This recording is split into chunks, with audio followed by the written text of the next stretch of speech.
안녕하세요. 반갑습니다. 현준입니다. 이번 한 주도 잘 보내셨어요? 늘 이렇게 일요일에 찾아오다가 책을 가지고 찾아오다가 오늘은 이렇게 책이 없습니다. 놀라셨죠? 책 어디 갔어? 아, 장난이고요. 예.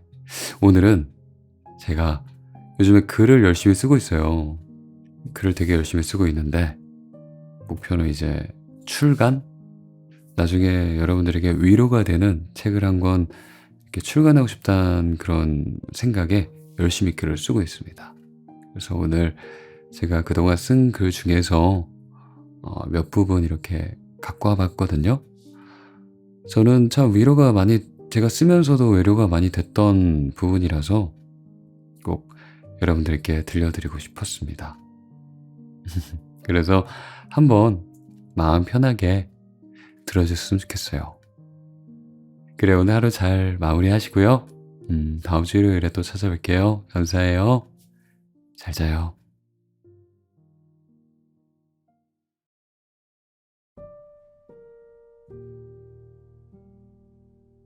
나는 11권의 책을 썼다. 하지만 책을 낼 때마다 난 생각했다.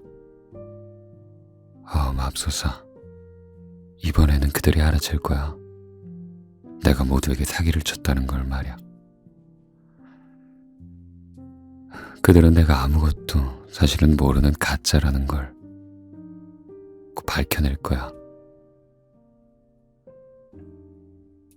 이 고백을 한 사람은 누구일까? 갓 데뷔한 신인 작가가 아니다. 20세기 가장 위대한 문학가 중에 한 명, 인권운동가이자 퓰리처상 후보에 올랐던 마야 안젤로의 말이다. 전 세계가 그녀의 문장에 감동하고 그녀를 시대의 지성이라 칭송할 때 정작 그녀 자신은 공포에 떨고 있었다. 세상이 보내는 찬사를 그녀는 자신의 것으로 받아들이지 못했다. 그녀의 내면에는 그저 운이 좋아서 여기까지 왔을 뿐 진짜 실력은 형편없다는 목소리가 끊임없이 메아리쳤다. 누군가 문을 두드리고 들어와 이렇게 외칠 것만 같은 불안감. 안젤로 씨, 당신의 가면을 벗기러 왔습니다. 당신 사기꾼이죠? 이것은 비단 그녀만의 문제가 아니다. 심리학에서는 이를 가면 증후군이라 불렀다. 놀랍게도 성공한 기업가, 고위직 임원, 전문직에 종사한 상당수가 이 증상을 겪는다고 한다. 사회적 지위가 올라갈수록, 남들의 기대치가 높아질수록 이 증상은 악화된다. 승진을 하면 기쁜 게 아니라 이제 더 어려운 일을 해야 하는데 나의 무능력이 탄로나면 어쩌나 하는 공포가 앞선다. 그래서 그들은 쉴 새 없이 일하고 완벽주의에 집착한다. 진짜 실력이 없다고 믿기에 그것을 감추기 위해 2배, 3배 더 노력하는 것이다. 겉으로는 화려한 성공 신화의 주인공이지만 가면 뒤의 모습은 발각될까 두려워하는 도망자의 얼굴이다. 가만히 한번 생각해보자. 도대체 우리는 왜 이렇게까지 자기 자신을 믿지 못하고 가혹하게 구는 걸까? 왜 있는 그대로의 나를 보여주는 것을 죽기보다 두려워하며 두껍고 무거운 가면을 쓰게 되었을까? 그 뿌리를 깊게 파고 들어가면 수치심이라는 끈적하고 어두운 감정을 만나게 된다. 많은 사람이 죄책감과 수치심을 혼동한다. 하지만 이 둘은 본질적으로 다르다. 심리학자 존 브래드쇼는 그의 명저 수치심에 치유해서 이를 명확히 구분한다. 죄책감은 내가 나쁜 짓을 했다 하는 행동에 대한 후회고, 수치심은 내가 나쁜 사람이다 라는 존재에 대한 부정이란 것이다. 죄책감은 행동을 교정하면 해결된다. 하지만 수치심은 다르다. 자신의 존재 자체가 결함 덩어리라고 믿기 때문에 해결책이 없다. 이 해로운 수치심은 대개 어린 시절 형성된다. 넌 왜 그 모양이니? 착한 아이는 울면 안 돼. 에휴, 형이나 오빠 좀 본받아. 같은 비교와 비난, 혹은 정서적 방임을 겪으며 아이는 무의식적인 결론을 내린다. 나의 진짜 모습, 우는 모습이나 실수하는 모습을 보이면 나는 버림받는구나. 그래, 사랑받으려면 다른 사람이 되어야 해. 이때부터 아이는 생존을 위해 가면을 쓰기 시작한다. 부모와 세상이 원하는 모습, 완벽하고 착하고 능력 있는 아이라는 가면을 쓴다. 그리고 진짜 자기 모습, 즉 나약하고 상처받기 쉬운 내면의 아이는 지하실 깊숙이 가두어 버린다. 이제 성인이 된 우리는 그때 만든, 그때부터 써온 가면이 나 자신인 줄 착각하며 산다. 나는 유능한 팀장이야. 나는 좋은 엄마야.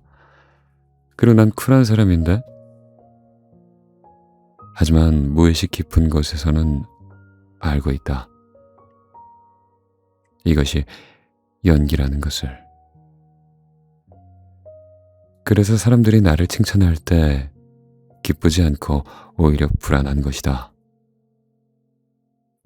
그 칭찬은 내가 꾸며낸 가면을 향한 것이지, 지하실에 갇힌 진짜 나를 향한 것이 아니기 때문이다. 독일의 심리학자 요하네스 알트는 가면의 심리학에서 현대인이 겪는 정신적인 피로와 공허함의 원인을 가면과의 과도한 동일시에서 찾는다. 가면을 쓴 상태에서의 성공은 결국 공허함만 남긴다. 타인이 박수를 쳐줘도 그 박수갈채는 가면 표현에서 튕겨져 나간다. 가면 뒤에 숨어있는 진짜 자아는 저건 내가 아냐. 사람들이 내 진짜 모습을 알면 다 떠날걸? 이라고 속삭이며 더욱 깊은 고립감을 느끼는 것이다. 바로 이것이 성공한 사람들이 느끼는 지독한 외로움의 실체다. 그들은 가면을 유지하기 위해 엄청난 에너지를 쏟아붓는다. 한치의 실수도 용납하지 않고 24시간 긴장 상태를 유지한다. 그러다 문을 닫고 혼자가 되면 가면의 무게에 짓눌려 탈진해버린다. 마야 안젤루가 11권의 책을 쓰고도 두려워했던 건 그녀가 능력이 없어서가 아니라 그녀 스스로 자신의 연약함을 수용하지 못했기 때문이다. 수치심은 우리에게 속삭인다. 완벽해져라. 그래야 안전하다. 하지만 이건 악마의 속삭임이다. 완벽하려고 하면 할수록 우리는 더 두꺼운 가면을 써야 하고, 가면이 두꺼워지면 두꺼워질수록 타인과의 진정한 연결은 더더욱 요원해진다. 우리는 가면을 쓰고 서로 명함을 주고받는다. 가면끼리 대화하고. 그러면 그럴수록 영혼과 영혼은 닿지 못한다. 이제 인정해야 한다. 당신이 지금 힘든 이유는 일이 많아서가 아니다. 그 무거운 가면을 하루 종일 쓰고 지탱하느라 목과 어깨가 그리고 마음이 짓눌려 있기 때문이다. 당신은 사기꾼이 아니다. 당신은 그저 상처받지 않기 위해 갑옷을 껴입은 겁먹은 아이일 뿐이다. 당신이 완벽해서 사랑받는 것이 아니다. 오히려 사람들은 당신의 빈틈과 실수, 그리고 인간적인 취약함을 볼 때 안도하고 당신을 더 깊이 사랑한다. 사실 나도 잘 모르겠어. 나 지금 좀 무서운데. 이번엔 내가 실수했어. 미안. 이런 말을 하는 걸 두려워하지 말자. 가면을 살짝 들어올려 그 틈으로 진짜 당신의 숨결을 내보내보자. 그때 비로소 당신은 알게 될 것이다. 가면 뒤에 숨어있던 꼬질꼬질한 모습의 나조차 사실은 꽤나 괜찮은 사람이었다는 걸. 그리고 세상은 당신이 생각하는 것만큼이나 당신의 실수에 가혹하지 않다는 것을 말이다. 구멍난 항아리를 채우는 법은 더 많은 물을 들이붓는 게 아니다. 항아리에 깨진 바닥, 즉 수치심을 들여다보고 그것을 진실된 자기 수용이란 접착제로 메우는 것이다. 가면을 벗는 용기, 그것이 변화의 시작이다.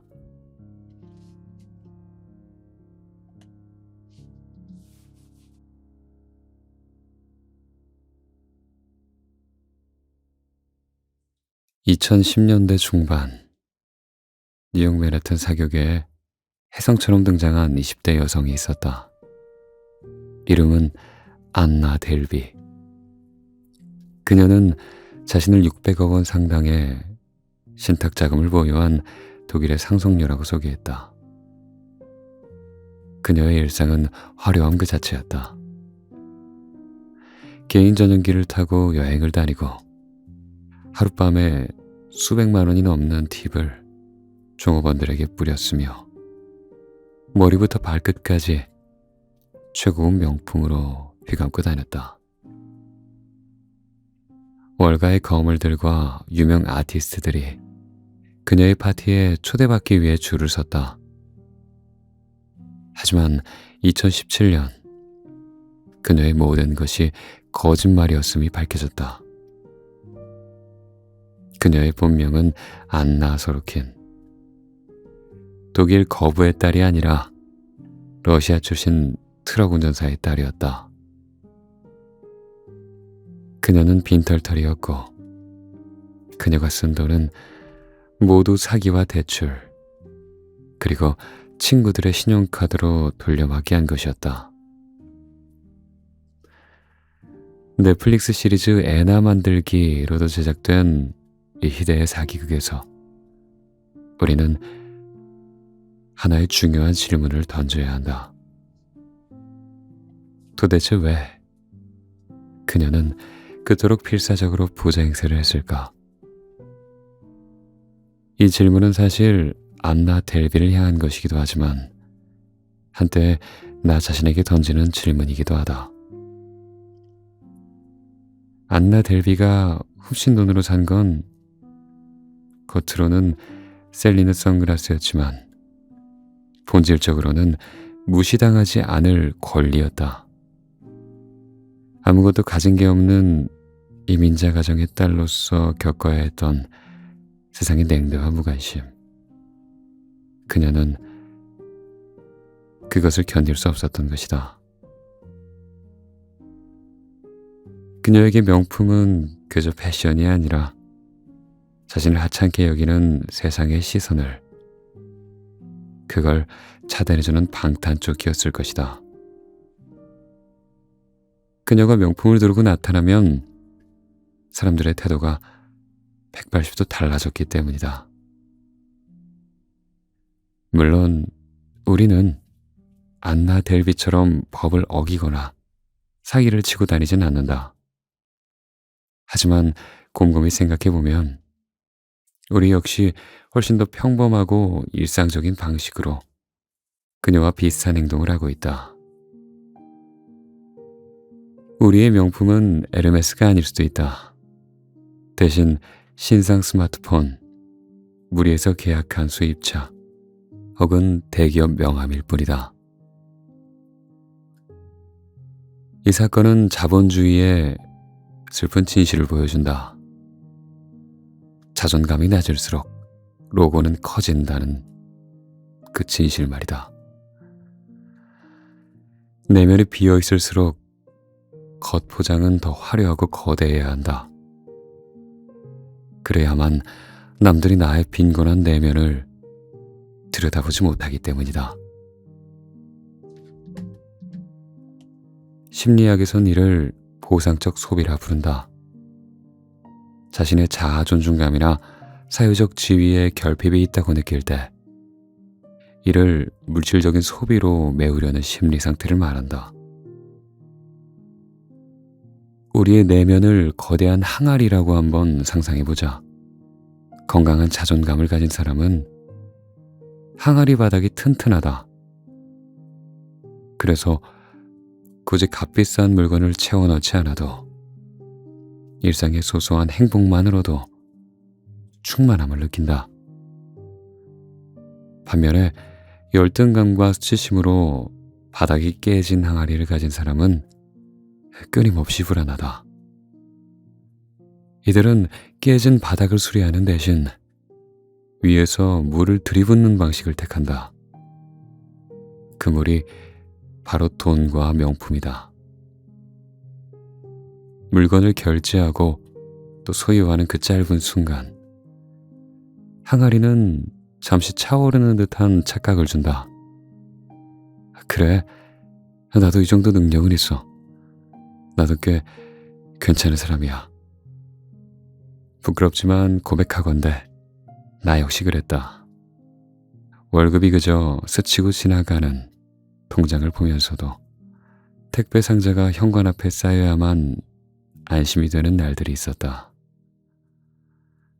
초라한 내면을 들키기 싫어서 남들이 알아주는 브랜드 로고의 옷을 몸에 걸칠 때마다 묘한 안도감을 느꼈다. 그때 내가 간절히 원했던 건 그 물건의 기능이 아니었다. 나 이만큼 잘 살고 있는데? 라고 세상에 소리치고 싶은 인정 욕구였다. 하지만 물은 깨진 틈으로 순식간에 빠져나간다. 비싼 옷이 주는 우월감은 며칠, 아니 몇 시간도 가지 않는다. 또다시 공허해지고 더 비싸고 더 큰 물건을 사야만 그 불안을 잠재울 수 있다. 이것은 갑옷과 같다. 전장에 나가는 장수가 두려움이 클수록 더 두껍고 더 무거운 갑옷을 껴입는 것과 같다. 겉보기엔 번쩍거리는 강철 갑옷을 입은 위풍당당한 기사처럼 보이지만 그 갑옷 안의 사람은 땀을 뻘뻘 흘리며 떨고 있다. 갑옷이 화려할수록 그 안의 자아는 더 작고 초라하다는 역설. 이것이 보상적 소비의 실체다. 철학자 에리 프롬은 저서 소유냐 존재냐에서 인간의 삶을 두 가지 양식으로 구분했다. 소유 양식을 사는 사람은 자신의 정체성을 내가 가진 것에서 찾는다. 이를테면 이런 것이다. 나는 강남 아파트를 가진 사람이야. 난 이사직함을 가진 사람이야. 이들의 삶은 필연적으로 불안하다. 소유물은 언제든 사라질 수 있고 빼앗길 수 있기 때문이다. 잃어버릴까봐 전전긍긍하며 사는 삶. 이것은 지옥이다. 반면 존재양식으로 사는 사람은 정체성을 나의 존재 그 자체에서 찾는다. 내가 무엇을 느끼고 무엇을 경험하며 어떤 사람들과 사랑을 나누는지에 대해 집중한다. 이들은 특별히 가진 것이 없어도 당당하다. 존재는 누구도 빼앗아갈 수 없기 때문이다.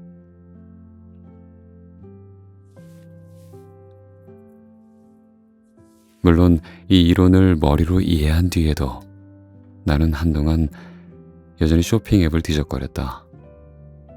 우울할 때마다 결제 버튼을 누르는 손가락은 통찰보다 빨랐으니까. 그렇다 사람은 깨달음만으로 바뀌지 않는다. 습관은 생각보다 질기다. 허나 당신의 옷장을 한번 열어보라. 거기에 걸려있는 수많은 옷과 가방, 신발들이 있다면 그것들은 정말 당신이 필요해서 산 것들인지 아니면 당신의 초라함을 감추기 위해 산 것들인지 곰곰이 생각해보자. 당신이 12개월 할부로 그 명품 가방을 샀을 때 당신이 진짜 사고 싶었던 건 가죽 가방이 아니라 자신감이었을 것이다. 비싼 술을 사며 허세를 부릴 때 당신이 원했던 건 알코올이 아니라 존재감이었을 것이다. 대부분의 과시적인 소비는 용기가 아니라 두려움에서 나온다. 이건 당신을 비난하려는 게 아니다. 우리 모두에게는 감추고 싶은 초라함이 있고 그것을 들키지 않으려는 본능이 있다는 얘기를 하고 싶은 거다. 누구나 한 번쯤은 반짝이는 물건으로 초라한 날 포장해 본 적이 있다. 하지만 우린 기억해야 한다. 돈으로 산 갑옷은 당신을 지켜주지 못한다.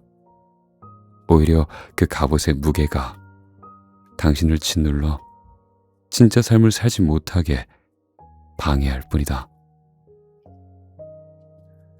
진짜 자존감은 로고가 보이지 않는 티셔츠를 입고도 낡은 운동화를 신고도 타인의 눈을 똑바로 쳐다보며 당당하게 말할 수 있는 태도에서 나온다.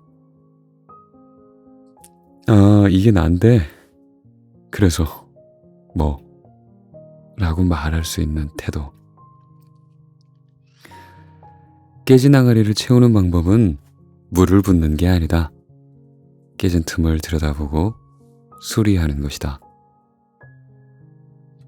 나도 아직 어떻게 수리해야 되는지 그 답은 완전히 알지 못한다. 여전히 미래가 불안하고 남들의 시선도 신경 쓰인다. 다만 적어도 이제는 돈이나 물건으로 나를 증명하려 들진 않는다. 그 불안을 숨기기 위해 카드를 꺼내지는 않게 되었다는 뜻이다.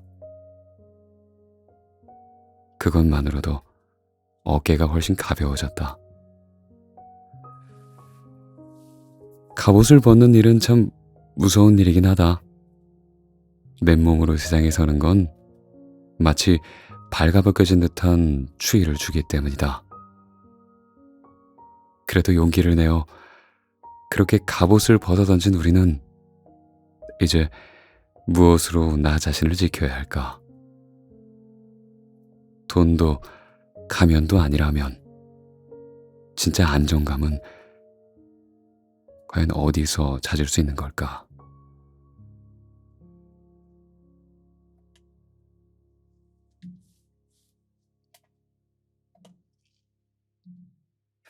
우리는 흔히 안전함을 통제 가능한 상태라고 착각한다. 돈과 스펙으로 인생을 완벽하게 방어하면 안전해질 거라 믿고 갑옷을 두른다. 하지만 우리는 치명적인 사실 하나를 간과하고 있다. 갑옷이 나를 화살로부터 지켜줄진 몰라도 동시에 타인의 온기로부터 나를 완벽하게 차단한다는 사실을. 철갑을 두른 채로는 그 누구와도 따뜻하게 포옹할 수 없다. 고립된 인간은 필연적으로 불안할 수밖에 없다. 그렇다면 진짜 안전감은 어디서 오는가? 그것은 내가 완벽해서 그래서 상처받지 않는 상태가 아니다. 오히려 내가 무너져도 완전히 무너져 내려도 나를 받아줄 사람이 있다는 믿음, 즉 연결된 상태에서 온다. 사바나 초원에서 우리 조상들을 지켜준 건 날카로운 발톱이 아니었다. 동료였다. 현대사회도 마찬가지다. 나를 지키는 최후의 보루는 내 연봉이 아니라, 내 명품 옷이 아니라, 내가 실패했을 때 괜찮다고, 정말 진심으로 괜찮다고 말해줄 수 있는 내 편이다. 하지만 문제가 있다. 이 내 편을 만드는 유일한 방법이 우리가 그토록 두려워하는 나의 취약한 모습을 받아들이는 것이란 점이다. 한번 생각해보자. 우리가 누군가에게 깊은 신뢰를 느끼는 순간은 언제인가? 그가 완벽한 성공담을 늘어놓을 때인가? 그렇지 않다. 그건 감탄은 자아낼지 몰라도 거리감을 만든다. 우리의 뇌가 무장 해제되는 순간은 상대가 사실 나도 굉장히 무서운데? 라고 떨리는 목소리로 빈틈을 보여줄 때다. 그 순간 저 사람도 나처럼 그냥 불완전한 인간이구나 라는 안도감이 생기며 비로소 마음의 빗장이 열린다. 진짜 안전감은 바로 이 취약한 상태에서의 만남, 거기에서 온다. 하지만 여기서 냉정한 현실인식이 필요하다. 취약해져라. 그러면 연결될 것이다. 라는 말은 절반은 맞고 절반은 틀리다. 나의 취약함을 드러내는 건 내 마음의 성문을 여는 것과 같다. 성문을 열면 친구도 들어오지만 적도 들어올 수 있다. 혹자는 이렇게 말한다. 아기들을 봐라. 아기들은 약하니까 사랑받지 않느냐 라고 말이다. 하지만 우리는 아기가 아니다. 성인의 세계에서 준비되지 않은 취약성 공개는 보호 본능이 아니라 공격 본능을 자극한다. 가령 경쟁자에게 나 지금 멘탈이 완전히 나갔어 라고 말하면 그는 그 틈을 파고들 것이다. 1966년 엘리어트 에런슨의 실수효과 실험이 이를 확인시켜준다. 유능한 사람이 커피를 쏟았을 때 그때는 좀 인간적이네 라며 호감도가 굉장히 올라갔지만 평범하거나 무능한 사람이 같은 실수를 했을 땐 에고 참 칠칠 맞네 하며 호감도가 바닥을 쳤다. 이 잔인한 실험이 말해주는 진실은 단 하나다. 취약성은 그 자체로 마법이 아니다. 취약성이란 씨앗은 안전한 관계라는 토양 위에서만 꽃을 피운다. 그러니 진짜 용기는 무작정 갑옷을 벗어 던지는 게 아니라 누구에게 그 모습을 보여줘도 괜찮을지 하는 안목을 기르는 것이다. 나 역시 이 원칙을 몰랐을 때 뼈아픈 실수를 저지르곤 했다. 아직 신뢰가 쌓이지 않은 모임에서 술김에 요즘 나 힘든 거 있어 하면서 속내를 쏟아냈다가 위로는커녕 감정 조절도 제대로 못하는 사람이라는 뒷얘기만 들은 적이 있다. 그렇다 신뢰 없는 곳에서의 취약함은 그저 약점 잡히기 딱 좋은 먹잇감일 뿐이다. 하지만 반대로 안전한 관계에서의 취약함은 기적 같은 치유를 선물한다. 오랜만에 20년 지기 친구와 술잔을 기울이던 날이었다. 녀석은 영업을 하며 승승장구하고 있었다. 평소 같았으면 별일 없냐? 라는 질문에 나야 늘 똑같지. 별일 없어.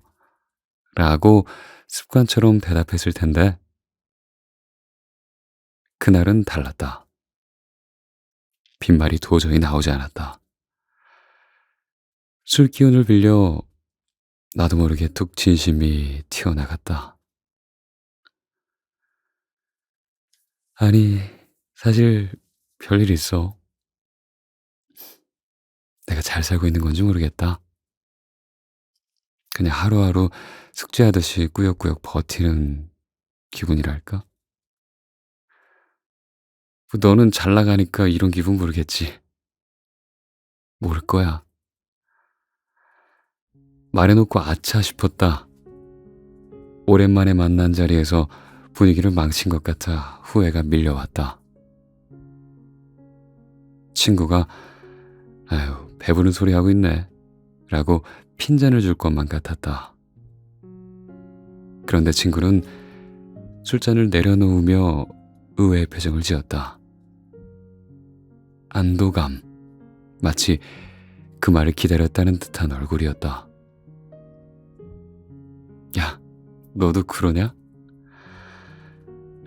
남들은 나보고 좋은 차 좋은 집에 살고 참 잘 나간다고 부럽다고들 하는데 힘들어 죽겠다. 영업이 이렇게 힘든 거였냐? 아침에 눈 뜨는 게 싫다. 그날 우리는 처음으로 진짜 대화를 한 거랬다. 서로의 명암이 부딪히는 소리가 아니라 버텨내느라 지친 어깨와 어깨가 닿는 온기를 느꼈다.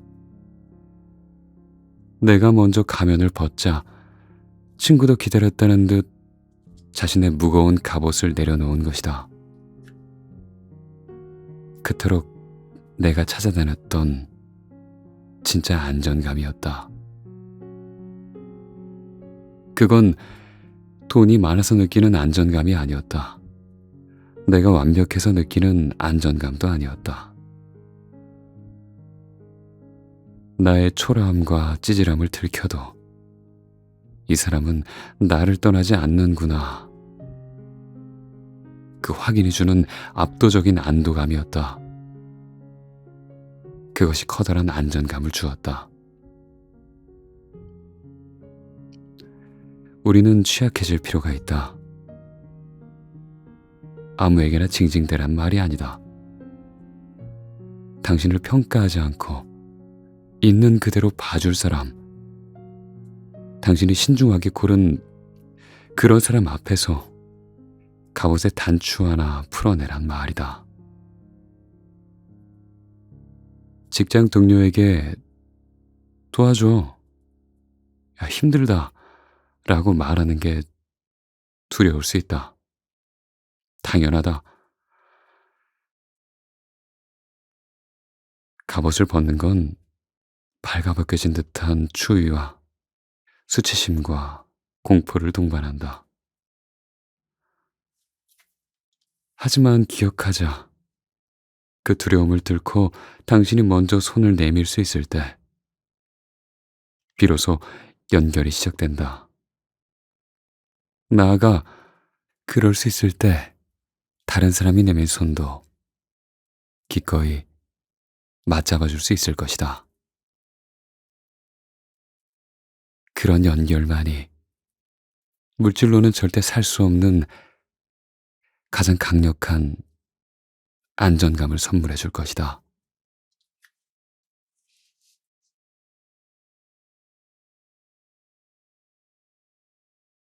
우리는 알았다. 나의 취약함을 안아줄 그 안전한 관계가 우리를 지켜준다고. 하지만 이어폰을 빼고 현실로 돌아가면 여전히 세상은 전쟁터다. 나의 약점만 보이면 물어뜯으려는 경쟁자. 나를 깎아내려야 직성이 풀리는 상사. 무심코 뱉은 말로 비수를 꽂는 타인들이 도처에 널려 있다. 이 냉혹한 세상에서 우리는 어떻게 무너지지 않을 수 있을까? 어떤 사람들은 영화 같은 해결책을 꿈꾼다. 마치 영화 8마일의 에미넴처럼 말이다. 마지막 랩 배틀 장면에서 에미넴은 자신의 모든 지불을 스스로 폭로해버린다.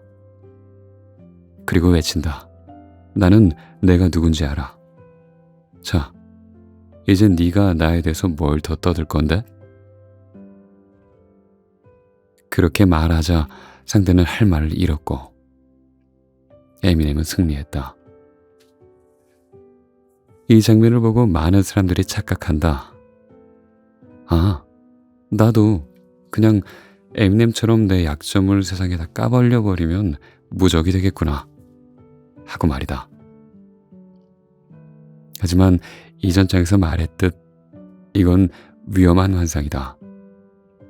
우리의 현실은 힙합 클럽이 아니다. 직장에서 나 사실 무능한 사람이에요 라고 외치면 쿨한 게 아니라 해고 대상이 된다. 적들에게 내 약점을 전시하면 그들은 그것을 무기로 삼는다. 무차별적인 솔직함은 용기가 아니라 자애다. 그렇다면 에미넴은 어떻게 이긴 걸까? 그가 승리한 진짜 이유는 그가 남들에게 약점을 떠벌려서가 아니다. 그가 무대에 오르기 전 이미 그 약점들을 스스로 온전히 받아들였기 때문이다. 나는 가난하고 또 찌질하고 상처투성이다 라는 이 아픈 사실을 자기 자신에게 숨기지 않고 인정했기 때문이다. 그래서 타인의 공격이 더 이상 새로운 상처가 되지 못한 것이다. 한번 생각해보자. 우리는 왜 타인의 비난에 상처를 받는 걸까? 심리학적으로 비난이 아픈 이유는 상대의 말이 맞아서가 아니다. 상대의 말이 내 무의식 깊은 곳, 내가 나에게 숨기고 싶었던 어떤 아픈 진실을 건드렸기 때문이다. 예를 한번 들어보자. 누군가 당신에게 너 키가 왜 이렇게 작아? 라고 놀려댔다고 치자. 당신이 키에 대해 전혀 열등감이 없다면 그 말은 그저 오늘 날씨가 참 춥네요 정도의 사실 확인으로 들린다. 타격감이 전혀 없는 것이다. 하지만 당신이 키에 대해 콤플렉스를 가지고 있고 그것을 필사적으로 부정하고 있었다면 그 말은 비수가 되어 심장에 꽂힐 것이다. 그래서 우리는 상대의 무례한 말보다 그 말에 와르르 무너지는 나 자신에게 더 놀라고 아픈 것이다. 결국 세상이 나를 공격해서 아픈 게 아니다. 내가 나의 어떤 모습을 수치스러워하고 거부하고 있기 때문에 세상에 그 말이 아픈 것이다. 내 안의 전쟁이 끝나지 않았기 때문에 외부의 공격에 속수무책으로 당하는 것이다. 이 지점에서 임상심리학자이자 명상가인 타라 브렉이 말한 급진적 수용이 필요하다. 이것은 세상에 대고 나 이런 사람이야 라고 소리치라는 것이 아니다. 그저 조용히 나의 내면을 들여다보며 그래, 나에게 이런 모습이 있구나 라고 인정해 주자는 것이다. 그러니까 나는 질투 같은 거 안 해 라고 억누르라는 게 아니라 내가 지금 저 사람을 질투하고 있구나 라는 마음을 가지고 있구나 라고 인정하라는 것이다. 나는 찌질한 사람이 아니야 라고 가면을 쓰는 대신 나는 지금 내가 무시당할까봐 겁먹고 있구나 하고 나의 상태를 알아차리라는 것이다. 우리는 보통 자신의 부정적인 면을 억압하고 숨기려 든다. 하지만 심리학자 칼 융은 말했다. 그림자는 숨길수록 더 짙어진다. 내가 거부한 나의 모습은 무의식 속의 괴물이 되어 나를 조종한다. 그리고 타인이 그 괴물을 건드리는 순간 우리는 폭발하거나 무너져 내린다.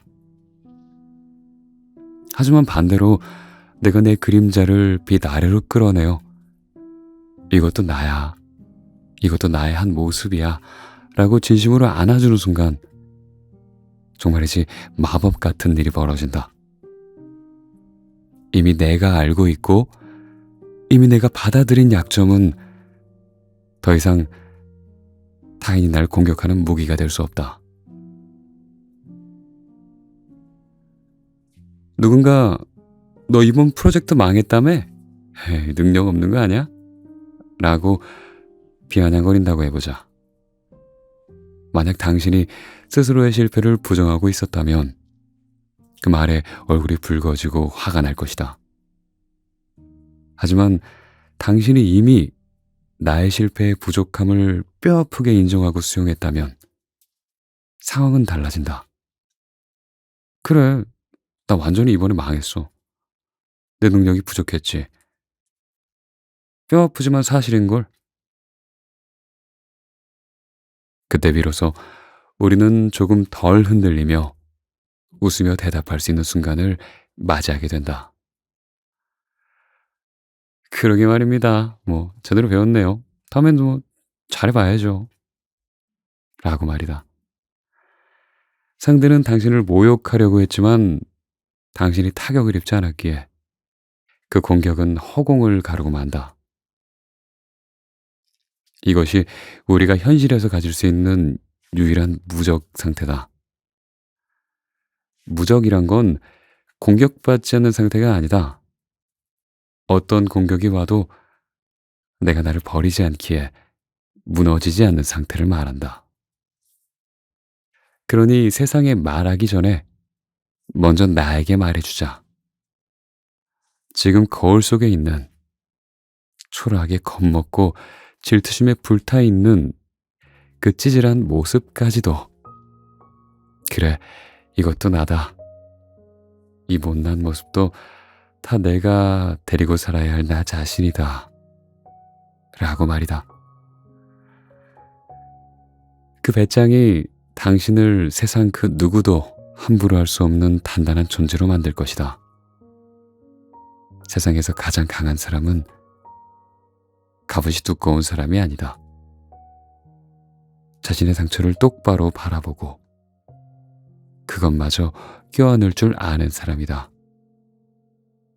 숨길 게 없는 사람이 아니라 스스로에게 숨기지 않는 사람이 무적이다.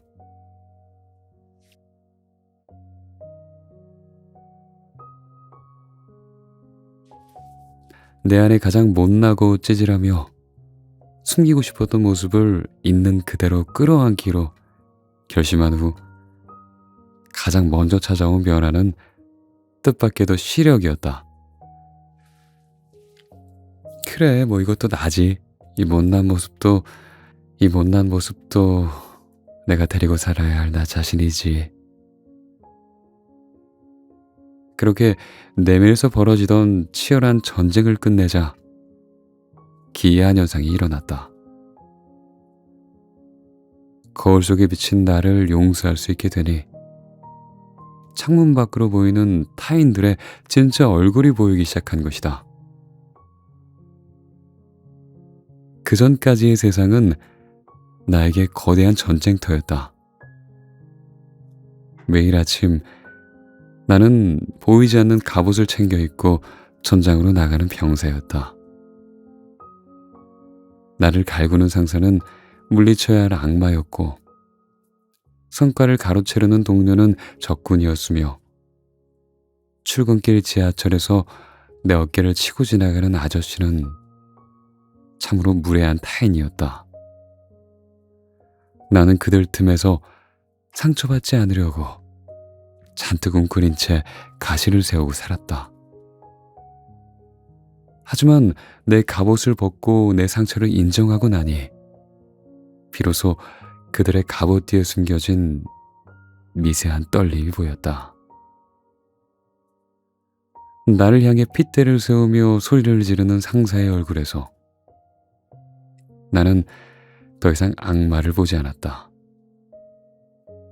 대신 은퇴가 다가오는 시점에 권위를 잃을까봐 전전긍긍하는 겁먹은 가장의 얼굴을 보았다. 만날 때마다 명품 시계와 해외여행을 자랑하며 은근히 나를 기죽이려던 친구에게서는 무리에 끼지 못할까봐 불안해하는 외로운 어린아이를 보았다. 늘 냉소적인 말투로 모임 분위기를 망치는 친구에게서 나는 거절당하는 것이 두려워 세상을 먼저 밀어내고 있는 상처받은 영혼을 보았다. 그들은 나를 공격하고 있던 게 아니었다.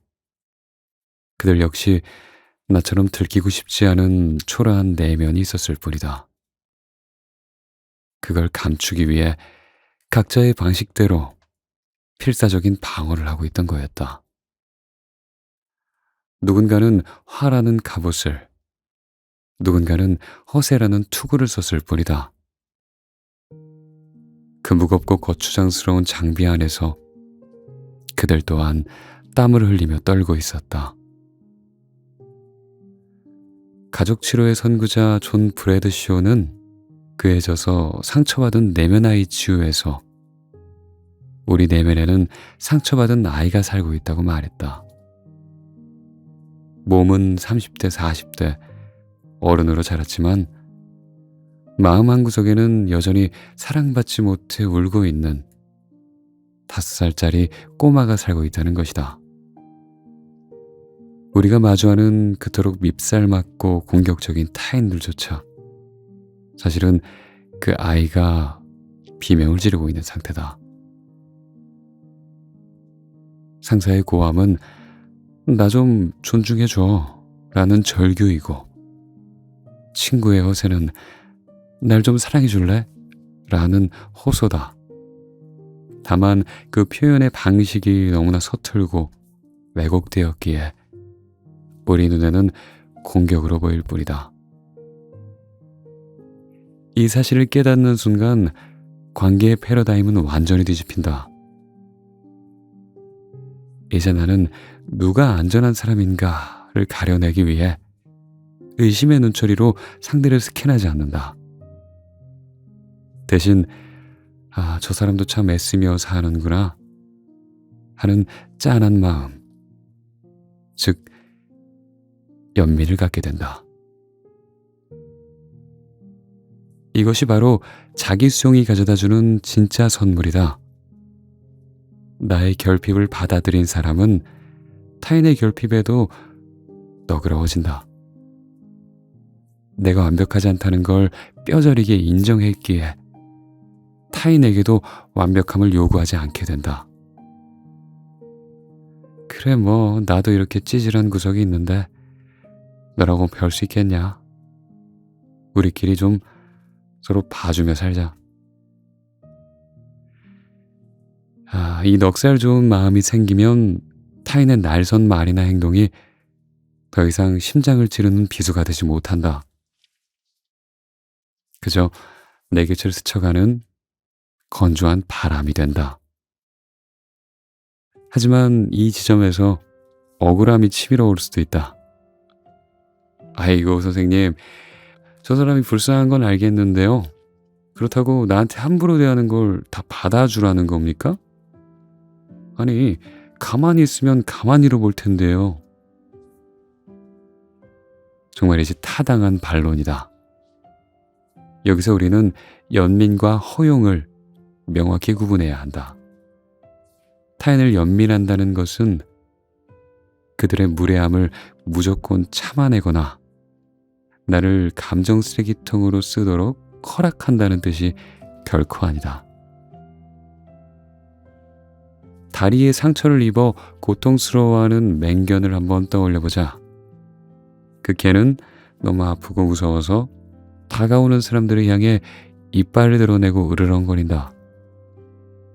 우리는 그 개가 사나운 이유가 고통 때문이란 걸 안다.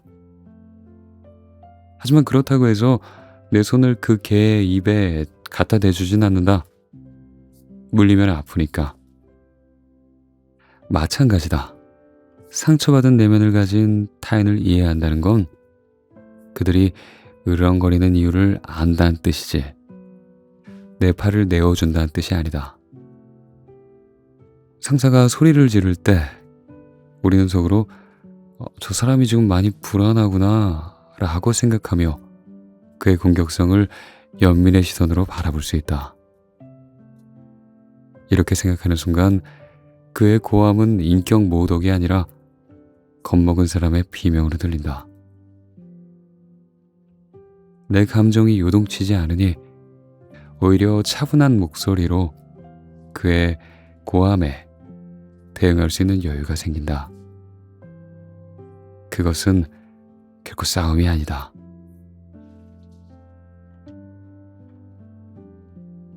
이제 질문을 바꿔보자. 나는 누구와 연결되어야 안전한가?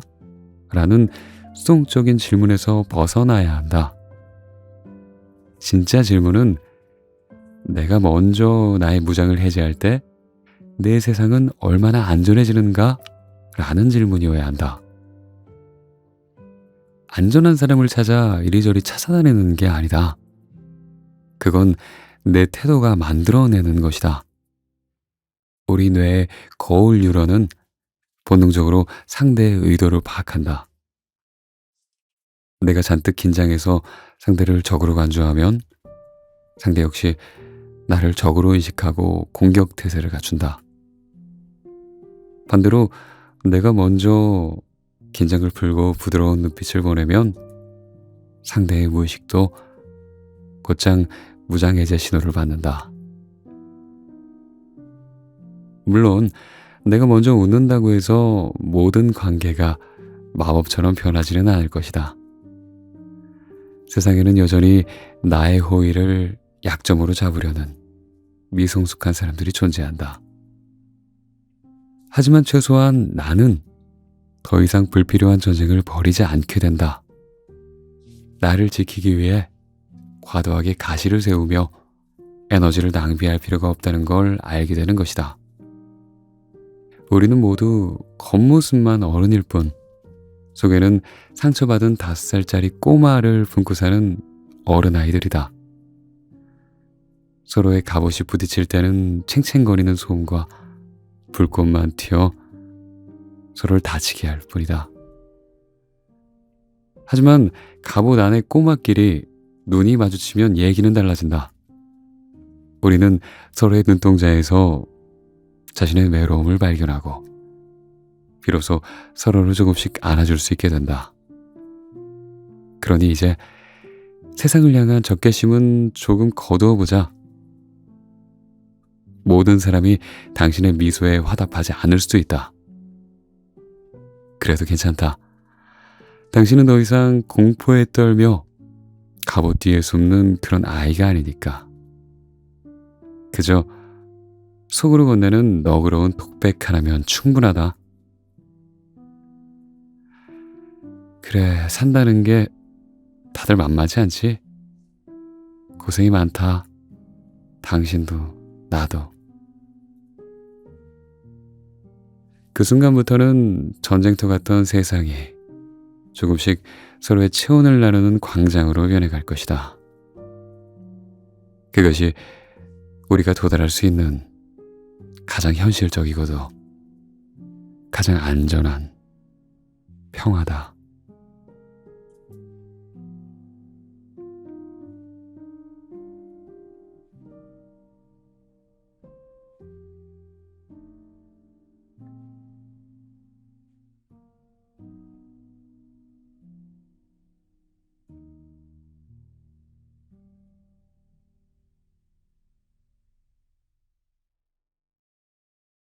나는 11권의 책을 썼다. 하지만 책을 낼 때마다 난 생각했다. 맙소사. 이번에는 그들이 알아챌 거야. 내가 모두에게 사기를 쳤다는 걸 말이야. 그들은 내가 아무것도 사실은 모르는 가짜라는 걸 꼭 밝혀낼 거야.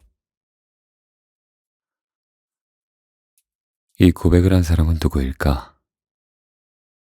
갓 데뷔한 신인 작가가 아니다. 20세기 가장 위대한 문학가 중에 한 명, 인권운동가이자 퓰리처상 후보에 올랐던 마야 안젤로의 말이다. 전 세계가 그녀의 문장에 감동하고 그녀를 시대의 지성이라 칭송할 때 정작 그녀 자신은 공포에 떨고 있었다. 세상이 보내는 찬사를 그녀는 자신의 것으로 받아들이지 못했다. 그녀의 내면에는 그저 운이 좋아서 여기까지 왔을 뿐 진짜 실력은 형편없다는 목소리가 끊임없이 메아리쳤다. 누군가 문을 두드리고 들어와 이렇게 외칠 것만 같은 불안감. 안젤로 씨, 당신의 가면을 벗기러 왔습니다. 당신 사기꾼이죠? 이것은 비단 그녀만의 문제가 아니다. 심리학에서는 이를 가면 증후군이라 불렀다. 놀랍게도 성공한 기업가, 고위직 임원, 전문직에 종사한 상당수가 이 증상을 겪는다고 한다. 사회적 지위가 올라갈수록, 남들의 기대치가 높아질수록 이 증상은 악화된다. 승진을 하면 기쁜 게 아니라 이제 더 어려운 일을 해야 하는데 나의 무능력이 탄로나면 어쩌나 하는 공포가 앞선다. 그래서 그들은 쉴 새 없이 일하고 완벽주의에 집착한다. 진짜 실력이 없다고 믿기에 그것을 감추기 위해 2배, 3배 더 노력하는 것이다. 겉으로는 화려한 성공 신화의 주인공이지만 가면 뒤의 모습은 발각될까 두려워하는 도망자의 얼굴이다. 가만히 한번 생각해보자. 도대체 우리는 왜 이렇게까지 자기 자신을 믿지 못하고 가혹하게 구는 걸까? 왜 있는 그대로의 나를 보여주는 것을 죽기보다 두려워하며 두껍고 무거운 가면을 쓰게 되었을까? 그 뿌리를 깊게 파고 들어가면 수치심이라는 끈적하고 어두운 감정을 만나게 된다. 많은 사람이 죄책감과 수치심을 혼동한다. 하지만 이 둘은 본질적으로 다르다. 심리학자 존 브래드쇼는 그의 명저 수치심의 치유에서 이를 명확히 구분한다. 죄책감은 내가 나쁜 짓을 했다 하는 행동에 대한 후회고, 수치심은 내가 나쁜 사람이다 라는 존재에 대한 부정이란 것이다. 죄책감은 행동을 교정하면 해결된다. 하지만 수치심은 다르다. 자신의 존재 자체가 결함 덩어리라고 믿기 때문에 해결책이 없다. 이 해로운 수치심은 대개 어린 시절 형성된다. 넌 왜 그 모양이니? 착한 아이는 울면 안 돼. 에휴, 형이나 오빠 좀 본받아. 같은 비교와 비난, 혹은 정서적 방임을 겪으며 아이는 무의식적인 결론을 내린다. 하, 나의 진짜 모습, 우는 모습이나 실수하는 모습을 보이면 나는 버림받는구나.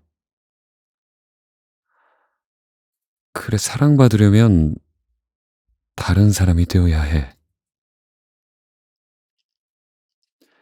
이때부터 아이는 생존을 위해 가면을 쓰기 시작한다. 부모와 세상이 원하는 모습, 완벽하고 착하고 능력 있는 아이라는 가면을 쓴다. 그리고 진짜 자기 모습, 즉 나약하고 상처받기 쉬운 내면의 아이는 지하실 깊숙이 가두어 버린다.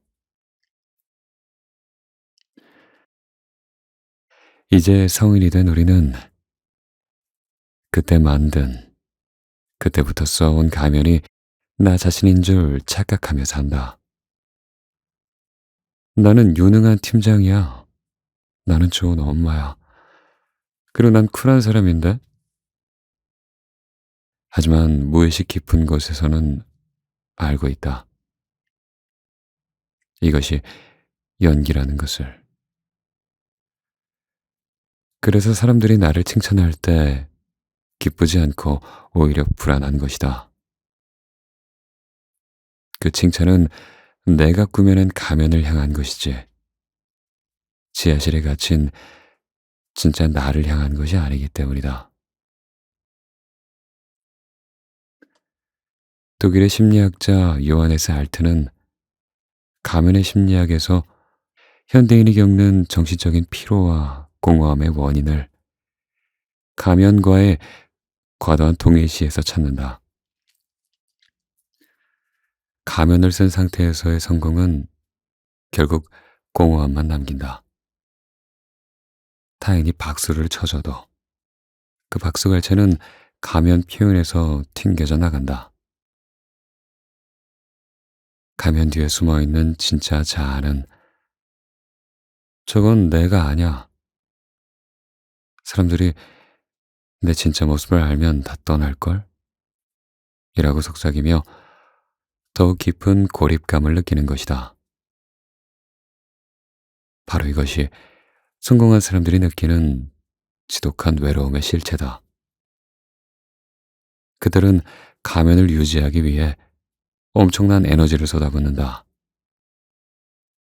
한치의 실수도 용납하지 않고 24시간 긴장 상태를 유지한다. 그러다 문을 닫고 혼자가 되면 가면의 무게에 짓눌려 탈진해버린다. 마야 안젤루가 11권의 책을 쓰고도 두려워했던 건 그녀가 능력이 없어서가 아니라 그녀 스스로 자신의 연약함을 수용하지 못했기 때문이다. 수치심은 우리에게 속삭인다. 완벽해져라. 그래야 안전하다. 하지만 이건 악마의 속삭임이다. 완벽하려고 하면 할수록 우리는 더 두꺼운 가면을 써야 하고, 가면이 두꺼워지면 두꺼워질수록 타인과의 진정한 연결은 더더욱 요원해진다.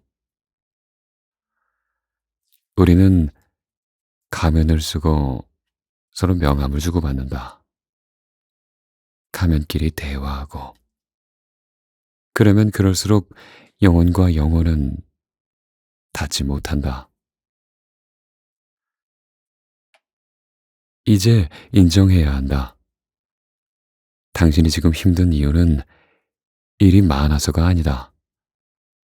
그 무거운 가면을 하루 종일 쓰고 지탱하느라 목과 어깨가 그리고 마음이 짓눌려 있기 때문이다. 당신은 사기꾼이 아니다. 당신은 그저 상처받지 않기 위해 갑옷을 껴입은 겁먹은 아이일 뿐이다. 당신이 완벽해서 사랑받는 것이 아니다. 오히려 사람들은 당신의 빈틈과 실수, 그리고 인간적인 취약함을 볼 때 안도하고 당신을 더 깊이 사랑한다. 사실 나도 잘 모르겠어. 나 지금 좀 무서운데? 이번엔 내가 실수했어. 미안. 이런 말을 하는 걸 두려워하지 말자. 가면을 살짝 들어 올려 그 틈으로 진짜 당신의 숨결을 내보내보자. 그때 비로소 당신은 알게 될 것이다. 가면 뒤에 숨어 있던 꼬질꼬질한 모습의 나조차 사실은 꽤나 괜찮은 사람이었다는 걸. 그리고 세상은 당신이 생각하는 것만큼이나 당신의 실수에 가혹하지 않다는 것을 말이다. 구멍난 항아리를 채우는 법은 더 많은 물을 들이붓는 게 아니다. 항아리에 깨진 바닥, 즉 수치심을 들여다보고 그것을 진실된 자기 수용이란 접착제로 메우는 것이다. 가면을 벗는 용기, 그것이 변화의 시작이다.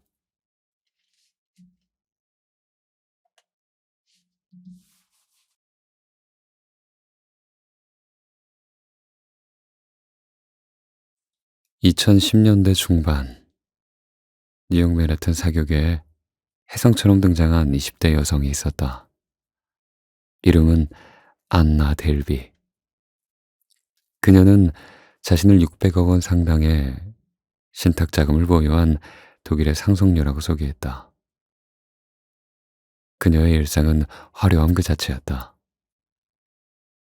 개인 전용기를 타고 여행을 다니고 하룻밤에 수백만 원이 넘는 팁을 종업원들에게 뿌렸으며 머리부터 발끝까지 최고급 명품으로 휘감고 다녔다. 월가의 거물들과 유명 아티스트들이 그녀의 파티에 초대받기 위해 줄을 섰다. 하지만 2017년 그녀의 모든 것이 거짓말이었음이 밝혀졌다. 그녀의 본명은 안나 소르킨. 독일 거부의 딸이 아니라 러시아 출신 트럭 운전사의 딸이었다. 그녀는 빈털털이었고 그녀가 쓴 돈은 모두 사기와 대출, 그리고 친구들의 신용카드로 돌려막기 한 것이었다. 넷플릭스 시리즈 애나 만들기로도 제작된 이 희대의 사기극에서 우리는 하나의 중요한 질문을 던져야 한다. 도대체 왜 그녀는 그토록 필사적으로 부자 행세를 했을까? 이 질문은 사실 안나 델비를 향한 것이기도 하지만 한때 나 자신에게 던지는 질문이기도 하다. 안나 델비가 훔친 돈으로 산 건 겉으로는 셀리느 선글라스였지만 본질적으로는 무시당하지 않을 권리였다. 아무것도 가진 게 없는 이민자 가정의 딸로서 겪어야 했던 세상의 냉대와 무관심. 그녀는 그것을 견딜 수 없었던 것이다. 그녀에게 명품은 그저 패션이 아니라 자신을 하찮게 여기는 세상의 시선을, 그걸 차단해주는 방탄조끼였을 것이다.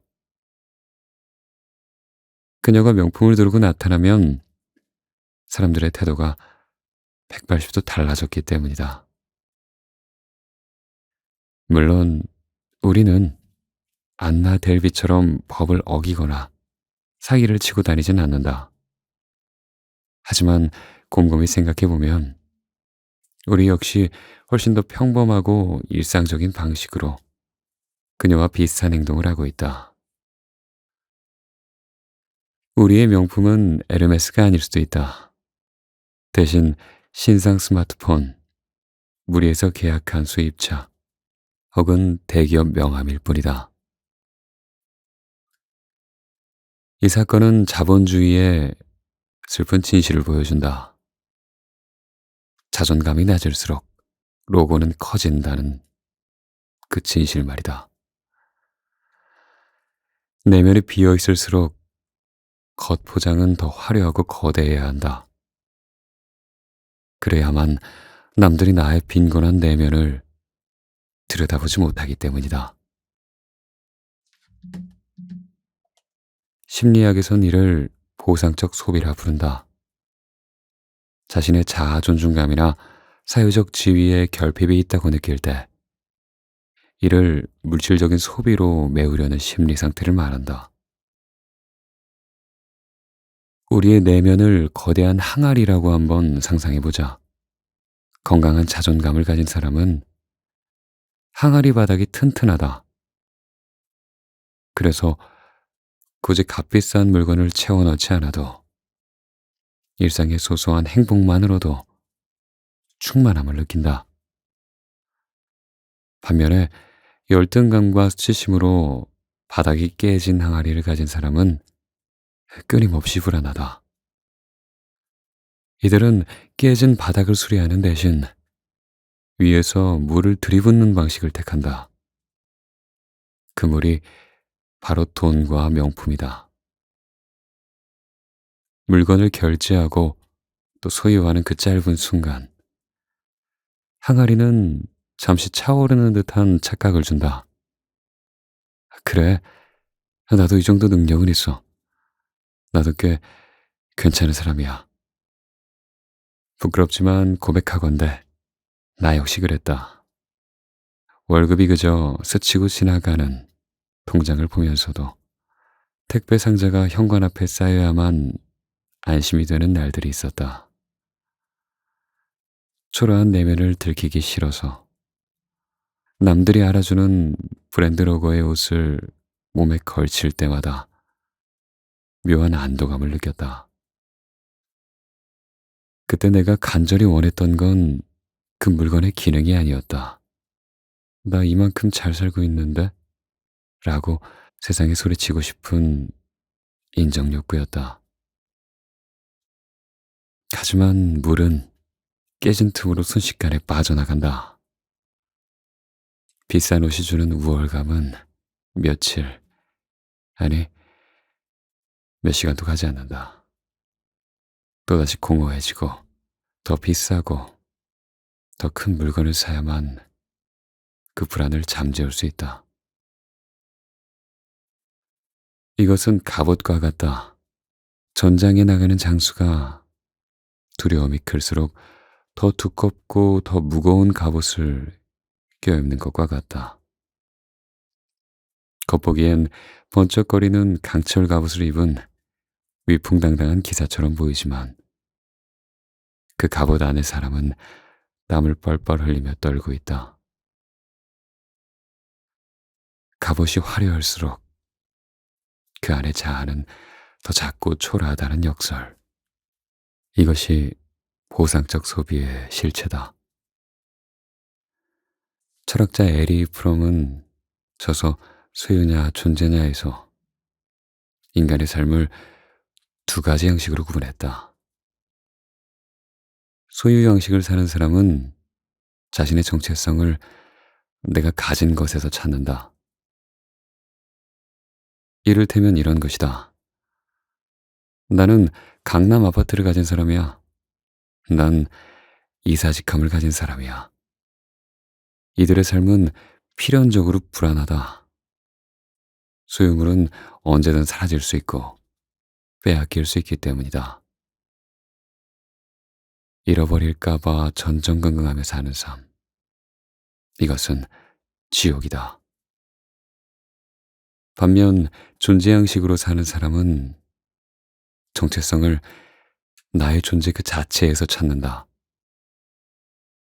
내가 무엇을 느끼고 무엇을 경험하며 어떤 사람들과 사랑을 나누는지에 대해 집중한다. 이들은 특별히 가진 것이 없어도 당당하다. 존재는 누구도 빼앗아갈 수 없기 때문이다.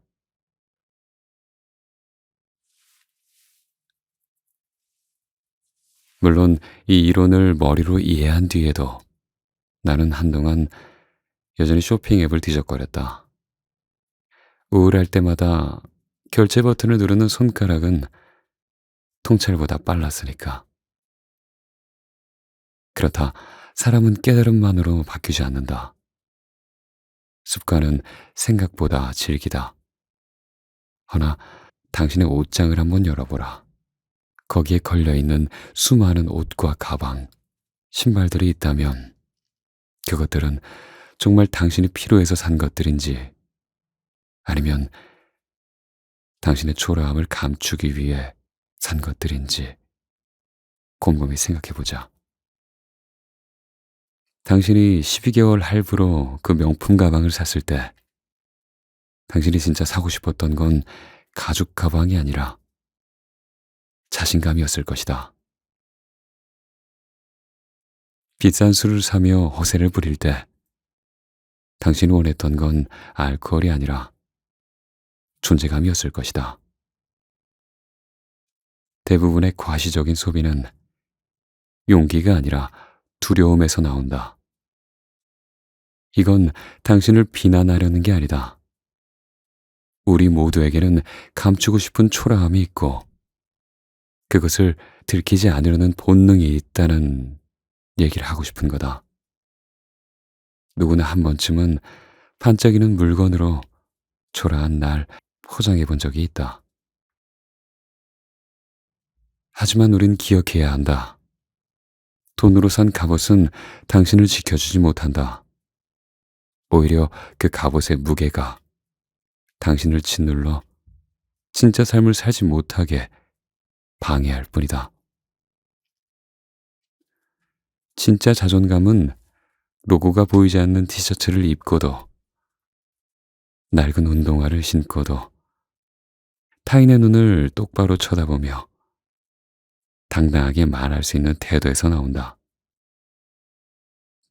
아, 이게 난데 그래서 뭐 라고 말할 수 있는 태도. 깨진 항아리를 채우는 방법은 물을 붓는 게 아니다. 깨진 틈을 들여다보고 수리하는 것이다. 나도 아직 어떻게 수리해야 되는지 그 답은 완전히 알지 못한다. 여전히 미래가 불안하고 남들의 시선도 신경 쓰인다. 다만 적어도 이제는 돈이나 물건으로 나를 증명하려 들진 않는다. 그 불안을 숨기기 위해 카드를 꺼내지는 않게 되었다는 뜻이다. 그것만으로도 어깨가 훨씬 가벼워졌다. 갑옷을 벗는 일은 참 무서운 일이긴 하다. 맨몸으로 세상에 서는 건 마치 발가벗겨진 듯한 추위를 주기 때문이다. 그래도 용기를 내어 그렇게 갑옷을 벗어던진 우리는 이제 무엇으로 나 자신을 지켜야 할까? 돈도 가면도 아니라면 진짜 안정감은 과연 어디서 찾을 수 있는 걸까?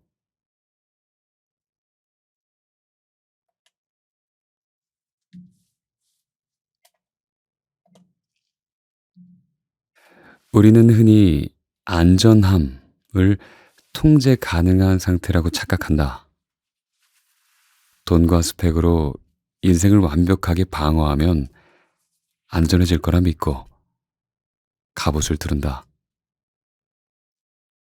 하지만 우리는 치명적인 사실 하나를 간과하고 있다.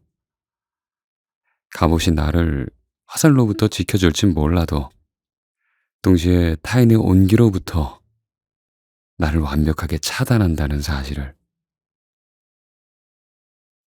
철갑을 두른 채로는 그 누구와도 따뜻하게 포옹할 수 없다. 고립된 인간은 필연적으로 불안할 수밖에 없다. 그렇다면 진짜 안전감은 어디서 오는가? 그것은 내가 완벽해서, 그래서 상처받지 않는 상태가 아니다.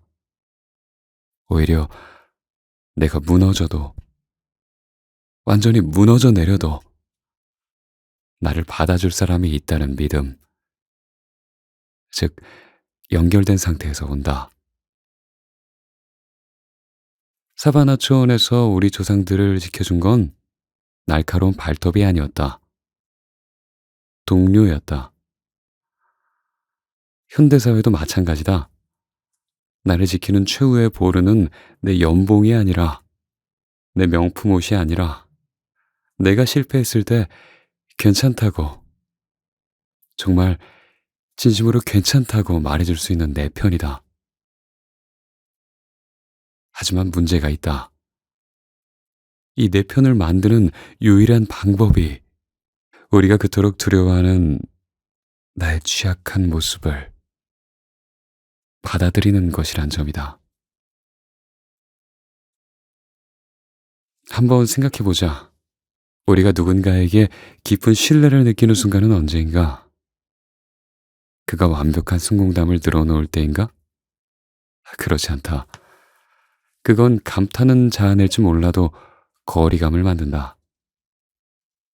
우리의 뇌가 무장 해제되는 순간은 상대가 사실 나도 굉장히 무서운데? 라고 떨리는 목소리로 빈틈을 보여줄 때다. 그 순간, 아, 저 사람도 나처럼 그냥 불완전한 인간이구나 라는 안도감이 생기며 비로소 마음의 빗장이 열린다. 진짜 안전감은 바로 이 취약한 상태에서의 만남, 거기에서 온다. 하지만 여기서 냉정한 현실인식이 필요하다. 취약해져라. 그러면 연결될 것이다. 라는 말은 절반은 맞고 절반은 틀리다. 나의 취약함을 드러내는 건 내 마음의 성문을 여는 것과 같다. 성문을 열면 친구도 들어오지만 적도 들어올 수 있다. 혹자는 이렇게 말한다. 아기들을 봐라. 아기들은 약하니까 사랑받지 않느냐 라고 말이다. 하지만 우리는 아기가 아니다.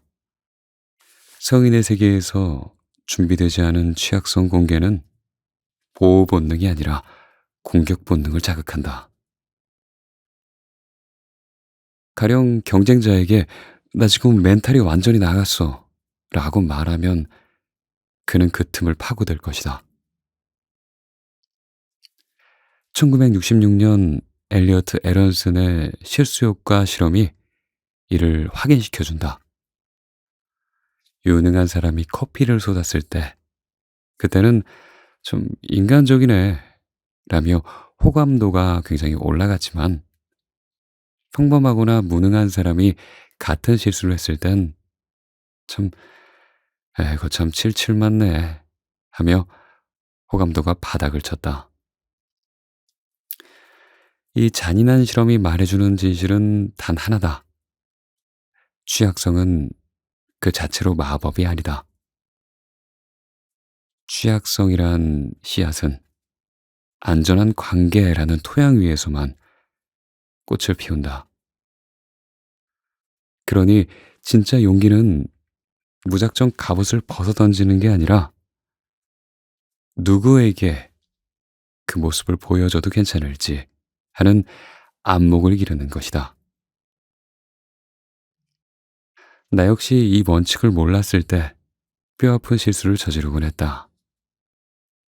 아직 신뢰가 쌓이지 않은 모임에서 술김에 요즘 나 힘든 거 있어 하면서 속내를 쏟아냈다가 위로는커녕 감정 조절도 제대로 못하는 사람이라는 뒷얘기만 들은 적이 있다. 그렇다 신뢰 없는 곳에서의 취약함은 그저 약점 잡히기 딱 좋은 먹잇감일 뿐이다.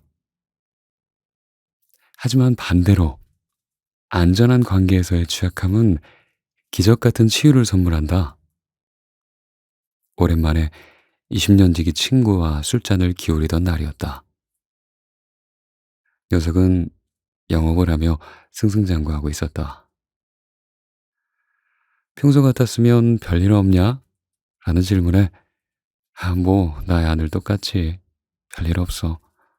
라고 습관처럼 대답했을 텐데 그날은 달랐다. 빈말이 도저히 나오지 않았다. 술 기운을 빌려 나도 모르게 툭 진심이 튀어나갔다. 아니, 사실 별일 있어. 내가 잘 살고 있는 건지 모르겠다. 그냥 하루하루 숙제하듯이 꾸역꾸역 버티는 기분이랄까? 너는 잘 나가니까 이런 기분 모르겠지. 모를 거야. 말해놓고 아차 싶었다. 오랜만에 만난 자리에서 분위기를 망친 것 같아 후회가 밀려왔다. 친구가 아유 배부른 소리 하고 있네 라고 핀잔을 줄 것만 같았다. 그런데 친구는 술잔을 내려놓으며 의외의 표정을 지었다. 안도감, 마치 그 말을 기다렸다는 듯한 얼굴이었다. 야, 너도 그러냐? 남들은 나보고 좋은 차, 좋은 집에 살고 참 잘 나간다고 부럽다고들 하는데 힘들어 죽겠다. 영업이 이렇게 힘든 거였냐? 아침에 눈 뜨는 게 싫다. 그날 우리는 처음으로 진짜 대화를 한 거랬다. 서로의 명암이 부딪히는 소리가 아니라 버텨내느라 지친 어깨와 어깨가 닿는 온기를 느꼈다. 내가 먼저 가면을 벗자 친구도 기다렸다는 듯 자신의 무거운 갑옷을 내려놓은 것이다. 그토록 내가 찾아다녔던 진짜 안전감이었다. 그건 돈이 많아서 느끼는 안전감이 아니었다. 내가 완벽해서 느끼는 안전감도 아니었다. 나의 초라함과 찌질함을 들켜도 이 사람은 나를 떠나지 않는구나. 그 확인이 주는 압도적인 안도감이었다. 그것이 커다란 안전감을 주었다. 우리는 취약해질 필요가 있다. 아무에게나 징징대란 말이 아니다. 당신을 평가하지 않고 있는 그대로 봐줄 사람, 당신이 신중하게 고른 그런 사람 앞에서 갑옷의 단추 하나 풀어내란 말이다. 직장 동료에게 도와줘. 야, 힘들다. 라고 말하는 게 두려울 수 있다. 당연하다. 갑옷을 벗는 건 발가벗겨진 듯한 추위와 수치심과 공포를 동반한다. 하지만 기억하자. 그 두려움을 뚫고 당신이 먼저 손을 내밀 수 있을 때, 비로소 연결이 시작된다. 나아가 그럴 수 있을 때, 다른 사람이 내민 손도 기꺼이 맞잡아 줄 수 있을 것이다. 그런 연결만이 물질로는 절대 살 수 없는 가장 강력한 안전감을 선물해 줄 것이다.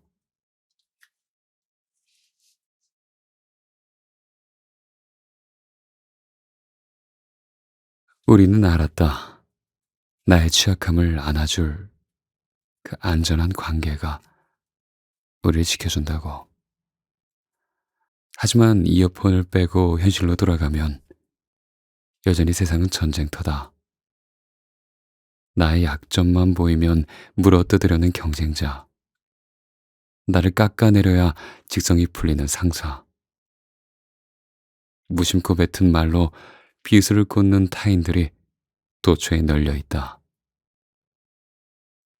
이 냉혹한 세상에서 우리는 어떻게 무너지지 않을 수 있을까? 어떤 사람들은 영화 같은 해결책을 꿈꾼다. 마치 영화 8마일의 에미넴처럼 말이다. 마지막 랩 배틀 장면에서 에미넴은 자신의 모든 지불을 스스로 폭로해버린다. 그리고 외친다. 나는 내가 누군지 알아. 자, 이젠 네가 나에 대해서 뭘 더 떠들 건데? 그렇게 말하자 상대는 할 말을 잃었고 에미넴은 승리했다. 이 장면을 보고 많은 사람들이 착각한다. 아, 나도 그냥 에미넴처럼 내 약점을 세상에다 까발려 버리면 무적이 되겠구나 하고 말이다.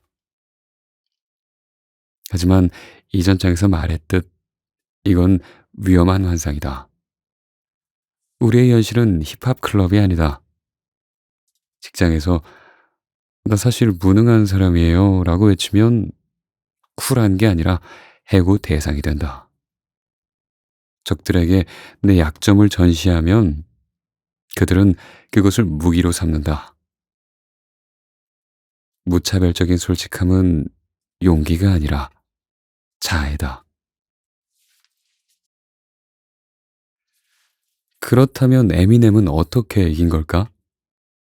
그가 승리한 진짜 이유는 그가 남들에게 약점을 떠벌려서가 아니다. 그가 무대에 오르기 전 이미 그 약점들을 스스로 온전히 받아들였기 때문이다. 나는 가난하고 또 찌질하고 상처투성이다. 라는 이 아픈 사실을 자기 자신에게 숨기지 않고 인정했기 때문이다. 그래서 타인의 공격이 더 이상 새로운 상처가 되지 못한 것이다. 한번 생각해보자. 우리는 왜 타인의 비난에 상처를 받는 걸까? 심리학적으로 비난이 아픈 이유는 상대의 말이 맞아서가 아니다. 상대의 말이 내 무의식 깊은 곳, 내가 나에게 숨기고 싶었던 어떤 아픈 진실을 건드렸기 때문이다. 예를 한번 들어보자. 누군가 당신에게 너 키가 왜 이렇게 작아? 라고 놀려댔다고 치자. 당신이 키에 대해 전혀 열등감이 없다면 그 말은 그저 오늘 날씨가 참 춥네요 정도의 사실 확인으로 들린다. 타격감이 전혀 없는 것이다. 하지만 당신이 키에 대해 콤플렉스를 가지고 있고 그것을 필사적으로 부정하고 있었다면 그 말은 비수가 되어 심장에 꽂힐 것이다. 그래서 우리는 상대의 무례한 말보다 그 말의 와르르 무너지는 나 자신에게 더 놀라고 아픈 것이다. 결국 세상이 나를 공격해서 아픈 게 아니다. 내가 나의 어떤 모습을 수치스러워하고 거부하고 있기 때문에 세상에 그 말이 아픈 것이다. 내 안의 전쟁이 끝나지 않았기 때문에 외부의 공격에 속수무책으로 당하는 것이다. 이 지점에서 임상심리학자이자 명상가인 타라 브렉이 말한 급진적 수용이 필요하다. 이것은 세상에 대고 나 이런 사람이야 라고 소리치라는 것이 아니다. 그저 조용히 나의 내면을 들여다보며 그래, 나에게 이런 모습이 있구나 라고 인정해 주자는 것이다. 그러니까 나는 질투 같은 거 안 해. 라고 억누르라는 게 아니라 내가 지금 저 사람을 질투하고 있구나. 라는 마음을 가지고 있구나. 라고 인정하라는 것이다. 나는 찌질한 사람이 아니야. 라고 가면을 쓰는 대신 나는 지금 내가 무시당할까봐 겁먹고 있구나. 하고 나의 상태를 알아차리라는 것이다. 우리는 보통 자신의 부정적인 면을 억압하고 숨기려 든다. 하지만 심리학자 칼 융은 말했다. 그림자는 숨길수록 더 짙어진다. 내가 거부한 나의 모습은 무의식 속의 괴물이 되어 나를 조종한다. 그리고 타인이 그 괴물을 건드리는 순간 우리는 폭발하거나 무너져 내린다. 하지만 반대로 내가 내 그림자를 빛 아래로 끌어내어 이것도 나야. 이것도 나의 한 모습이야. 라고 진심으로 안아주는 순간 정말이지 마법 같은 일이 벌어진다. 이미 내가 알고 있고 이미 내가 받아들인 약점은 더 이상 타인이 날 공격하는 무기가 될 수 없다. 누군가 너 이번 프로젝트 망했다며? 에이, 능력 없는 거 아니야? 라고 비아냥거린다고 해보자. 만약 당신이 스스로의 실패를 부정하고 있었다면 그 말에 얼굴이 붉어지고 화가 날 것이다.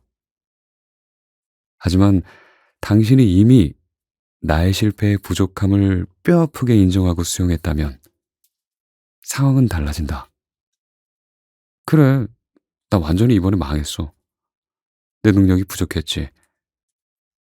뼈아프지만 사실인걸.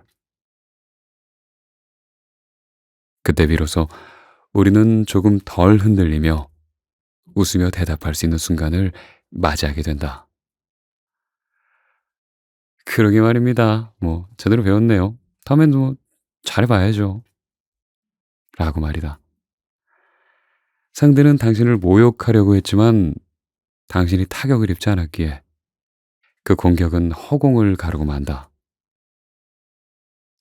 이것이 우리가 현실에서 가질 수 있는 유일한 무적 상태다. 무적이란 건 공격받지 않는 상태가 아니다. 어떤 공격이 와도 내가 나를 버리지 않기에 무너지지 않는 상태를 말한다.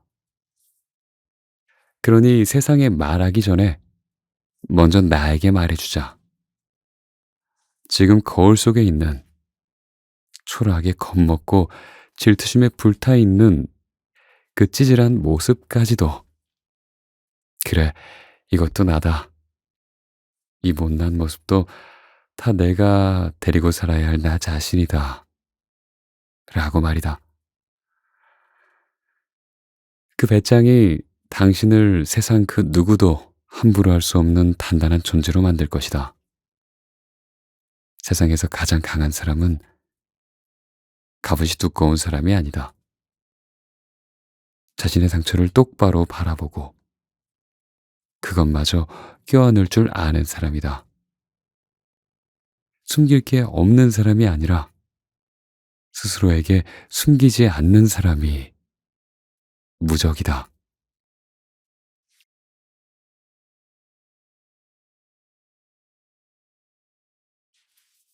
내 안에 가장 못나고 찌질하며 숨기고 싶었던 모습을 있는 그대로 끌어안기로 결심한 후 가장 먼저 찾아온 변화는 뜻밖에도 시력이었다. 그래, 뭐 이것도 나지. 이 못난 모습도, 이 못난 모습도 내가 데리고 살아야 할 나 자신이지. 그렇게 내면에서 벌어지던 치열한 전쟁을 끝내자 기이한 현상이 일어났다. 거울 속에 비친 나를 용서할 수 있게 되니 창문 밖으로 보이는 타인들의 진짜 얼굴이 보이기 시작한 것이다. 그 전까지의 세상은 나에게 거대한 전쟁터였다.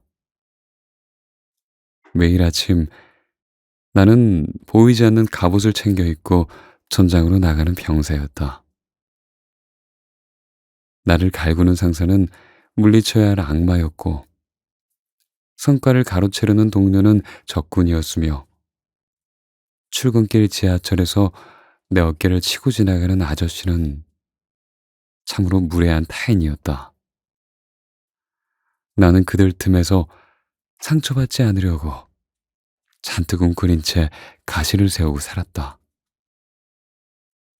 하지만 내 갑옷을 벗고 내 상처를 인정하고 나니 비로소 그들의 갑옷 뒤에 숨겨진 미세한 떨림이 보였다. 나를 향해 핏대를 세우며 소리를 지르는 상사의 얼굴에서 나는 더 이상 악마를 보지 않았다. 대신 은퇴가 다가오는 시점에 권위를 잃을까봐 전전긍긍하는 겁먹은 가장의 얼굴을 보았다. 만날 때마다 명품 시계와 해외여행을 자랑하며 은근히 나를 기죽이려던 친구에게서는 무리에 끼지 못할까봐 불안해하는 외로운 어린아이를 보았다. 늘 냉소적인 말투로 모임 분위기를 망치는 친구에게서 나는 거절당하는 것이 두려워 세상을 먼저 밀어내고 있는 상처받은 영혼을 보았다. 그들은 나를 공격하고 있던 게 아니었다. 그들 역시 나처럼 들키고 싶지 않은 초라한 내면이 있었을 뿐이다. 그걸 감추기 위해 각자의 방식대로 필사적인 방어를 하고 있던 거였다. 누군가는 화라는 갑옷을, 누군가는 허세라는 투구를 썼을 뿐이다. 그 무겁고 거추장스러운 장비 안에서 그들 또한 땀을 흘리며 떨고 있었다. 가족 치료의 선구자 존 브래드 쇼는 그에 져서 상처받은 내면 아이 치유에서 우리 내면에는 상처받은 아이가 살고 있다고 말했다. 몸은 30대, 40대 어른으로 자랐지만 마음 한구석에는 여전히 사랑받지 못해 울고 있는 5살짜리 꼬마가 살고 있다는 것이다. 우리가 마주하는 그토록 밉살맞고 공격적인 타인들조차 사실은 그 아이가 비명을 지르고 있는 상태다. 상사의 고함은 나 좀 존중해줘 라는 절규이고 친구의 허세는 날 좀 사랑해줄래? 라는 호소다. 다만 그 표현의 방식이 너무나 서툴고 왜곡되었기에 우리 눈에는 공격으로 보일 뿐이다. 이 사실을 깨닫는 순간 관계의 패러다임은 완전히 뒤집힌다. 이제 나는 누가 안전한 사람인가를 가려내기 위해 의심의 눈초리로 상대를 스캔하지 않는다. 대신 아, 저 사람도 참 애쓰며 사는구나 하는 짠한 마음, 즉 연민을 갖게 된다. 이것이 바로 자기 수용이 가져다주는 진짜 선물이다. 나의 결핍을 받아들인 사람은 타인의 결핍에도 너그러워진다. 내가 완벽하지 않다는 걸 뼈저리게 인정했기에 타인에게도 완벽함을 요구하지 않게 된다. 그래, 뭐, 나도 이렇게 찌질한 구석이 있는데, 너라고 별 수 있겠냐? 우리끼리 좀 서로 봐주며 살자. 아, 이 넉살 좋은 마음이 생기면 타인의 날선 말이나 행동이 더 이상 심장을 찌르는 비수가 되지 못한다. 그저 내 곁을 스쳐가는 건조한 바람이 된다. 하지만 이 지점에서 억울함이 치밀어 오를 수도 있다. 아이고, 선생님, 저 사람이 불쌍한 건 알겠는데요. 그렇다고 나한테 함부로 대하는 걸 다 받아주라는 겁니까? 아니, 가만히 있으면 가만히로 볼 텐데요. 정말이지 타당한 반론이다. 여기서 우리는 연민과 허용을 명확히 구분해야 한다. 타인을 연민한다는 것은 그들의 무례함을 무조건 참아내거나 나를 감정 쓰레기통으로 쓰도록 허락한다는 뜻이 결코 아니다. 다리에 상처를 입어 고통스러워하는 맹견을 한번 떠올려보자. 그 개는 너무 아프고 무서워서 다가오는 사람들을 향해 이빨을 드러내고 으르렁거린다. 우리는 그 개가 살아온 이유가 고통 때문이란 걸 안다. 하지만 그렇다고 해서 내 손을 그 개의 입에 갖다 대주진 않는다. 물리면 아프니까. 마찬가지다. 상처받은 내면을 가진 타인을 이해한다는 건 그들이 으르렁거리는 이유를 안다는 뜻이지, 내 팔을 내어준다는 뜻이 아니다. 상사가 소리를 지를 때 우리는 속으로 저 사람이 지금 많이 불안하구나 라고 생각하며 그의 공격성을 연민의 시선으로 바라볼 수 있다. 이렇게 생각하는 순간 그의 고함은 인격 모독이 아니라 겁먹은 사람의 비명으로 들린다. 내 감정이 요동치지 않으니 오히려 차분한 목소리로 그의 고함에 대응할 수 있는 여유가 생긴다. 그것은 결코 싸움이 아니다.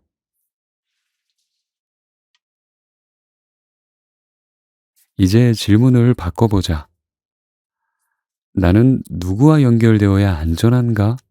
라는 수동적인 질문에서 벗어나야 한다. 진짜 질문은 내가 먼저 나의 무장을 해제할 때 내 세상은 얼마나 안전해지는가? 라는 질문이어야 한다.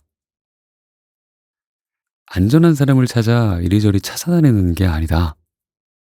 그건 내 태도가 만들어내는 것이다. 우리 뇌의 거울 뉴런은 본능적으로 상대의 의도를 파악한다. 내가 잔뜩 긴장해서 상대를 적으로 간주하면 상대 역시 나를 적으로 인식하고 공격 태세를 갖춘다. 반대로 내가 먼저 긴장을 풀고 부드러운 눈빛을 보내면 상대의 무의식도 곧장 무장해제 신호를 받는다. 물론 내가 먼저 웃는다고 해서 모든 관계가 마법처럼 변하지는 않을 것이다. 세상에는 여전히 나의 호의를 약점으로 잡으려는 미성숙한 사람들이 존재한다. 하지만 최소한 나는 더 이상 불필요한 전쟁을 벌이지 않게 된다. 나를 지키기 위해 과도하게 가시를 세우며 에너지를 낭비할 필요가 없다는 걸 알게 되는 것이다. 우리는 모두 겉모습만 어른일 뿐 속에는 상처받은 5살짜리 꼬마를 품고 사는 어른아이들이다. 서로의 갑옷이 부딪힐 때는 챙챙거리는 소음과 불꽃만 튀어 서로를 다치게 할 뿐이다. 하지만 갑옷 안의 꼬마끼리 눈이 마주치면 얘기는 달라진다. 우리는 서로의 눈동자에서 자신의 외로움을 발견하고 비로소 서로를 조금씩 안아줄 수 있게 된다. 그러니 이제 세상을 향한 적개심은 조금 거두어 보자. 모든 사람이 당신의 미소에 화답하지 않을 수도 있다. 그래도 괜찮다. 당신은 더 이상 공포에 떨며 갑옷 뒤에 숨는 그런 아이가 아니니까. 그저 속으로 건네는 너그러운 톡백 하나면 충분하다. 그래, 산다는 게 다들 만만치 않지? 고생이 많다. 당신도 나도. 그 순간부터는 전쟁터 같던 세상이 조금씩 서로의 체온을 나누는 광장으로 변해갈 것이다. 그것이 우리가 도달할 수 있는 가장 현실적이고도 가장 안전한 평화다.